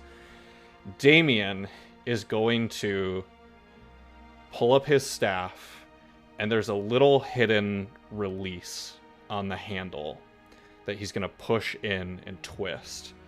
And he pulls out his sword from the cane, rears back, and his entire life flashes through his eyes in one moment, going back to seeing that room on fire from their old house, and he runs his sword through Julian. Hold on. Do I notice him pulling out the sword? You can see him, yeah. Okay, when I see him going to rear back on it, I would like... Oh boy. I'm gonna pull my spiritual weapon out again. I'm gonna cast it and try and block it. I don't think spiritual weapon can do that. Yeah, spiritual weapon can't block. It attacks. No. Great, fine. I'll pull out my shitty short sword again. And I'll just keep that scythe on standby. I'll pull out my shitty short sword again, and I'll like get in between. Like I'll try and block him. No, I'm actually going to stand like between get in the way him with my shield and the sword. Damian, go ahead and roll an attack. Okay. And then Ezra, what's your armor class? 18. So that's a 24. 24. Yep. So I'll say this for Ezra. You're not going to be able to stop Damian, but you can get in his way. Yeah. But that means I think you that's get hit. That's fine. Okay. I will allow that to happen then. Yeah, Ezra throws himself in the way of the sword. Roll your damage. Yikes. This is some trauma I did not quite expect. So where is this kid? Is he like right behind Ezra? He's right here, right next to you. Oh. I don't have a token for him. Maybe I should do that. Or he's below you by like a space. He's at the edge of the fog. The good news is the die wasn't super high. So that is, you take 7 points of piercing damage. Okay. However, Damian is going to burn a key point to Flurry of Blows and immediately roll around Ezra and take 2 unarmed strikes against Julian.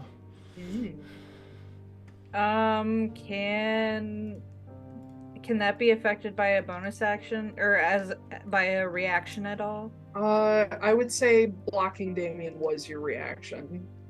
This is a continuation of Damian's action. Okay. So you can block one, you can't block the rest.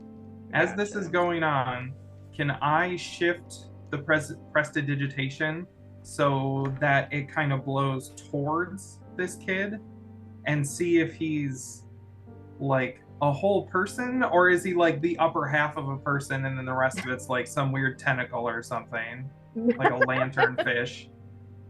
Yeah. I got bone legs.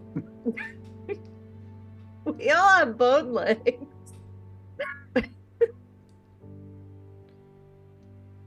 Oh, that I've got already looks both. like a haunted Victorian child. I That just needs to be grabbed a put down. person. That needs to be put down. Yeah, Damian, This one's you labeled as roll around Jacuzzi and Ezra. Orphan. Go ahead and roll your attacks. So it's a bless 12 plus it's a 19 on the second one. Okay. And it's a 14 plus 7, 21 on the last one. All right. So roll around Ezra after not accidentally, being basically forced to hit him because he got in the way. And you strike out at Julian. And do you just like punch out at him? Do you kick? What do you do? So in this situation, he's doing an unarmed strike with the actual cane part of the cane sword. So he has the sword in one and he uses the cane in the other. So he goes in, Ezra gets in the way, he does like a riposte, turns his body around Ezra and just comes around with the cane head and just whacks Julian. Yeah. You watch the cane just like the first strike just barely miss his nose, and he like ducks back, and you see this look of terror come over his face. A 19 missed? A 19 missed. Holy shit. And the second one actually makes contact with like the outside of his shoulder, and you see him go staggering into the fog, and you can still see his shape when he stands back up. But you can't like make out details anymore, and you just hear this like sob of like terror and pain. And you hear Julie go, what did I do? What was that for? And he was like clutching his shoulder. And it was he goes 6 points of bludgeoning damage, if that matters. He goes running into the fog. I get in front of, since your action's technically done, I get in front of you again and I shove you hard, just like both shoulders, like push you back. It's like, what the fuck was that for?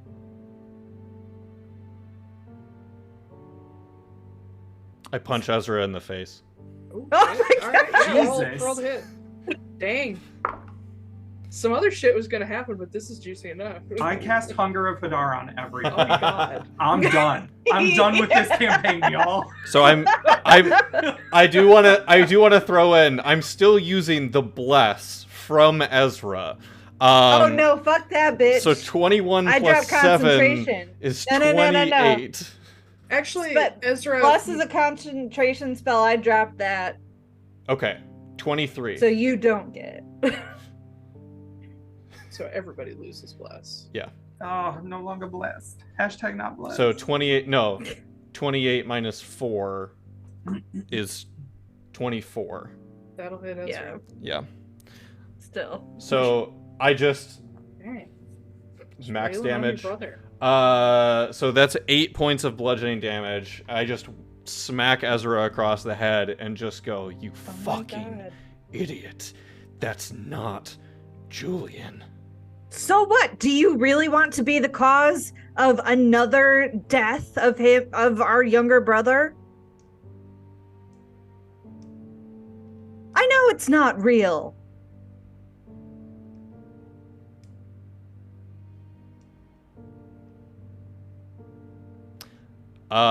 This seems like the type of moment that a monster like this would take advantage of, so Damian just turns around and tries to find this thing in the fog. Okay. I'm gonna cast Friends on myself. I'm gonna look at Ezra. I'm gonna be like, can't we all just get along? I like how all this is happening and Preston's like behind a tree just going la la la la la la la. No, I'll get to you in a second, Harris. Do I get to persuade? I don't know. Well, what are you trying to cast do? Friends. What are you I trying cast to Friends, and then I'm like, can't we all just get along? Stop fighting, you guys. Oh my god. What are you hoping to achieve other than them to just stop fighting? Mostly just to stop fighting, like persuade them to stop screaming at each other and be united. You are successful together. in telling Damian to stop fighting, because he has stopped fighting. Ezra, I if did it to Ezra. If you still want to make a thing of this, I need you to roll. Well, I need Todd to roll a persuasion check. Okay. With advantage, because friends. Yes. I thought I rolled 2 ones. I rolled a 1 and a 7. So that's gonna be a 15. Holy shit. Ezra, how do you feel about that? I think that the damage between Damian and I is much deeper than me to be like, yeah, you're right, we should just get along with a 15.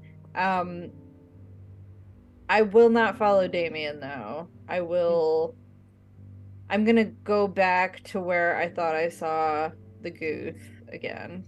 Okay. And see if I can find him. I'm going to check on Preston. Well, hold on. I got another thing to do. Oh, lovely. Preston, Yay. as you're sitting there dealing with the horrifying, like, just constant tick of time in your ears that keeps getting messed up, which is possibly worse, you become aware that there's someone much smaller than you standing next to you and, like, pressed up against the tree. And you see a 5-year-old kid with strawberry blonde hair hiding behind the tree with you.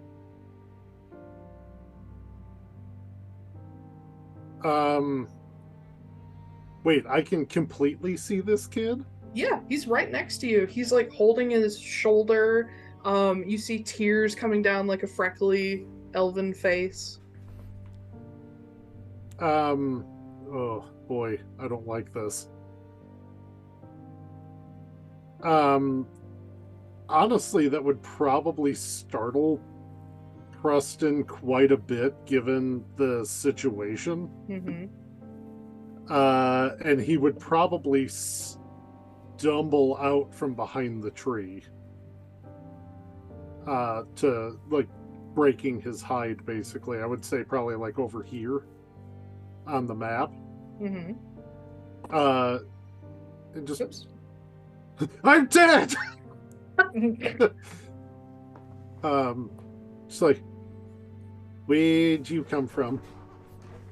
And the kid looks up at you, just tears coming down, and he's like, Damian hit me.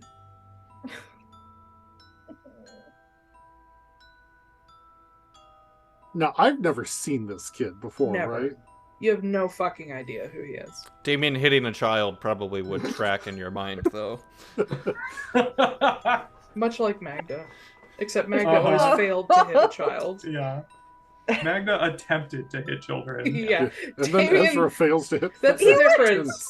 Damian has hit 2 children in the last minute. Yeah. Oh. So hard that they died. Wow, what a bitch. Yeah, whore. But yeah, this little kid is just looking at you. And Damian, as you're coming toward where you know Preston's hiding spot is, you hear Julian's voice behind the tree, and you see Preston standing out in the open. Once you get close enough. He's not real, Preston. I'm gonna, like, fucking side-eye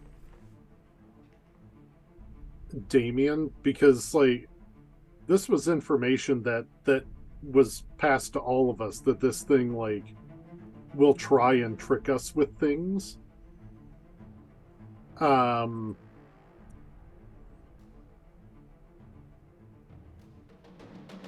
Is there anything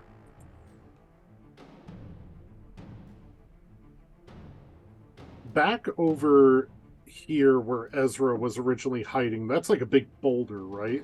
Yeah, you can't see it at this distance, though. Okay.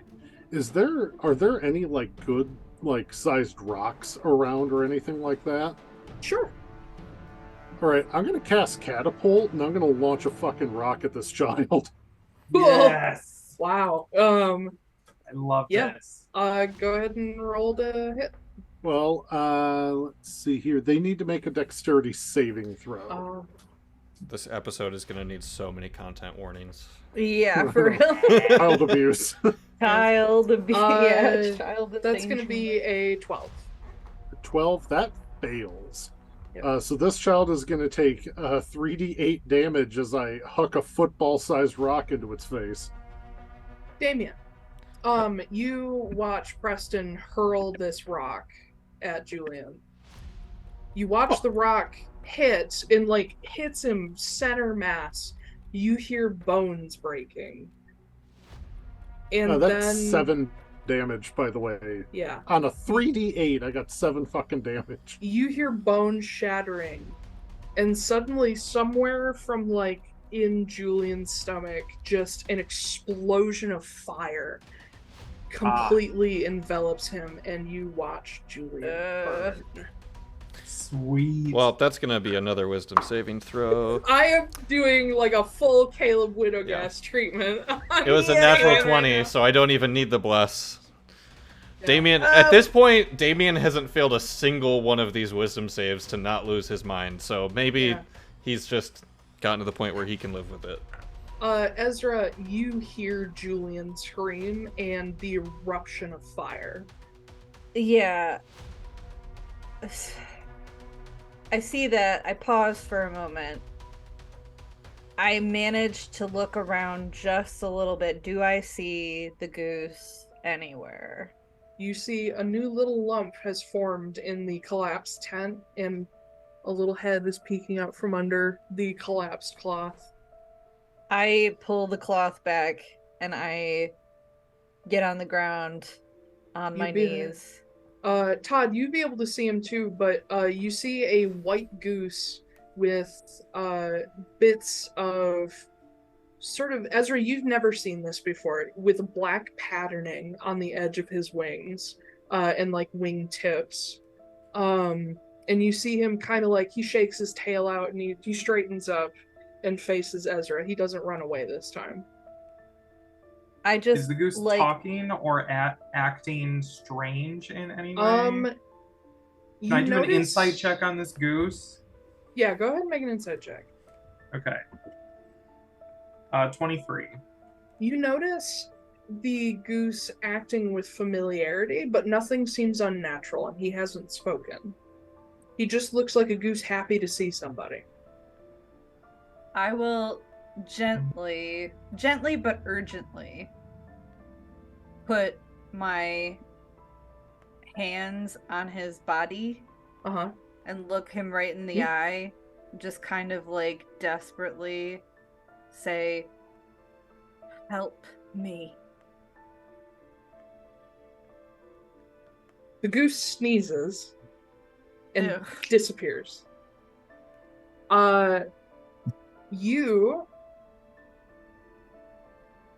feel a sort of rush of like, originally like just a rush of like, it almost feels like adrenaline, but a little lighter. And then Todd and Ezra will have front row seats to watch as above you, the fog starts to stir. And this massive rush of wind comes directly downward and pushes out. Somewhere in the heavens, an enormous goose just sneezed down onto the planet. The wind is wet. Ew. The fog is expelled out to a new radius, to the point that you guys can see everything within this ring. Preston, you're on the very edge of it. Julian's gone. We'll get rid of him. I'm just like, I didn't light that kid on fire, I swear. But as that happens, get out of here, Julian. You're dead. Go away. And I say Todd sends a message to everybody in their brains and is like, if you can hear my voice, you're real. Come back to me. I look down at him and I'm like, I'm already here. I look at you and give like a chicken, well, like, obviously. A chicken. Hold on one sec, setting stuff up. We will cut soon.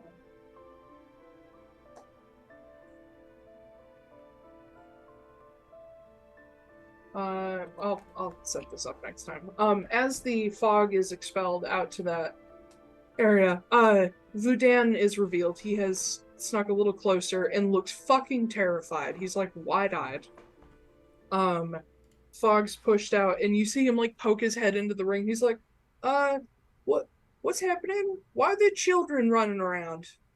Not anymore. But at the edge of the western edge of the ring, or southwestern edge of the ring, you guys see just kind of coming out of the mist and just hovering on this long, rubbery, fleshy neck is a paper white face with slits for eyes and a mouth, and the eyes are opened wide to the point that the slits are cracking at the edges, and these large black irises and pupils are just staring into the center directly at Todd. And you see the mouth like split open to reveal very square human teeth, and it just like almost grins, but it's just and it pulls back into the fog. No, before that happens, when it stares at Todd, I'm jumping up and I'm like, not today, motherfucker, and I'm gonna cast daylight. I'm going to cast daylight on its face. Nice. What does that do? Turns into a 60-foot radius of light, isn't it? Yeah.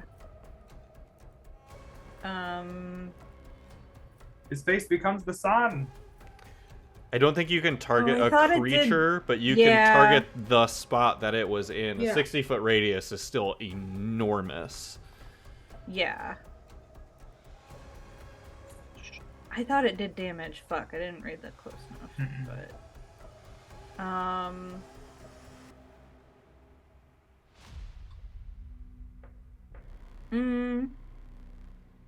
no, redo that. I'm not gonna cast daylight. Okay. Pretend you didn't say any of that, and then we'll just cut. No, I did say that, but I'm going to cast Spirit Guardians instead. So that's around because you. it is. Yes. Or no, I can choose like where it. No, Spirit Guardians centers around you. Oh shit. Well, I'll run up to it. Then. Yeah, you can run up to it and do that. Yeah. What's the size? It is 15-foot radius. Yeah. Best spell. So in that case, really if you is. go to where it was, you would end up right there. Also, your Spirit Guardians, what do they look like? They are little Julians. Little children's. Yeah. No. They're like the babies from the Flash movie. And they're all just like, why'd you hit me, Damian? No. No, they're little geese. They're just little geese. They all have knives in their mouths. Yes. Yeah. Yep. Yeah. You cast that, and actually your Spirit Guardians cut through the fog a ways, and they just kind of dispel it. So this ring also takes away some fog. You will land a hit on this thing with your Spirit Guardians before it can get away. And in fact, as you move outward, you see another perfectly identical head also pulls back in another direction. So you'll hit two of them. No. And they both fail their saves. Okay. That was 15 points of radiant damage to each of them. Okay. And in that case, since we're about to jump into a new combat, we will cut it here for today. And start next session with the battle against whatever haunts the Lannahechee cops. True. Taiylor, real quick, if we can do one more brief roll before we call it for the day, can Sure. I, due to the timing there of Ezra getting an action and moving, can I do bonus action insightful fighting real quick on the moment I can see it? I just need it to make a deception check against my insight. 14. Okay. I rolled a 18, so I'll just note that for next time. I'll be able to sneak attack without needing advantage. All right. Yeah, we'll cut it there. Come back next time. Find ourselves a thing. We'll also roll. We'll roll initiative next time too. That way, I don't have to hold on to too many notes. But thank you everybody for joining us. You can catch episodes on YouTube, Spotify, and other podcast platforms every other Saturday. And I think at the moment we have quite a backlog, so there shouldn't be any interruption to the schedule. Happy holidays. Hell yeah. Yeah, happy holidays by this point. Yeah. Ring ting tingling. Ring ting tingle dong. Ding, ding, dong, ding, ding, tingle, But ding. we'll see you next time. Bye. Oh, bye. Bye. Bye. Bye.